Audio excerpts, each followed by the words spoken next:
जगणारे महाराज याला एक प्रमाण आहे गुरुजी.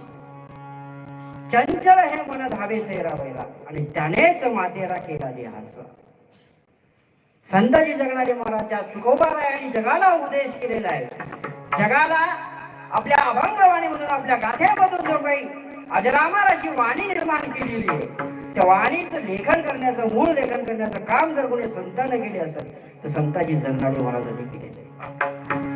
आणि त्या संताजी महाराजांनी जर लेखन केलं तर महाराज आजी तुकोबारायाची गाथा आपण बघतोय ना, ती गाथा आपल्याला दिसली नसती महाराज. का?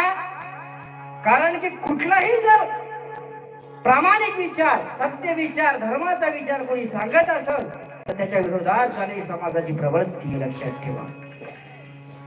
तुकाराम महाराज जे काही वेदवाणी सारखे वाक्य बोलत होते, जे काही प्रमाण बोलत होते, जे काही अभंग बोलत होते, अभंग संताजी महाराज त्या ठिकाणी लिहून काढत होती.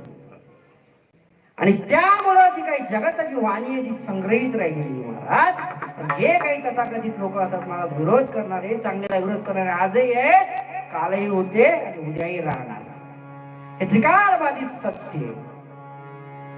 त्यामुळे त्यांनी जो काही आदेश दिला होता तुकोबारायांची गाथा इंद्रायणी बोलवण्याचा, त्याच लोकांचं कटकारस्थान होतं महाराज. पण संताजी महाराजांची जे काही दासत्व स्वीकारलं होतं, संतांचं दासत्व स्वीकारलं होतं, त्याचा परिणाम होता महाराज. त्याने 14 दिवस पूर्ण मावळकांत पिंजून काढला होता आणि गाथेचं पुनर्लेखन केलं होतं. म्हणून ती गाथा आज आपल्याला बघायला मिळते. आणि या गाथेच्या आणखीन कितीतरी प्रति त्यांचे वंशज आजी तळेगाव दाभाडेला राहतात, त्यांच्या घरामध्ये संग्रहित आहे. आज जी आपल्याकडे तुकोबारायांची गाथा उपलब्ध आहे तो फक्त थोडासा भाग आहे महाराज. आणखी कितीतरी अभंग त्यांच्या घरामध्ये साठवलेले आहेत.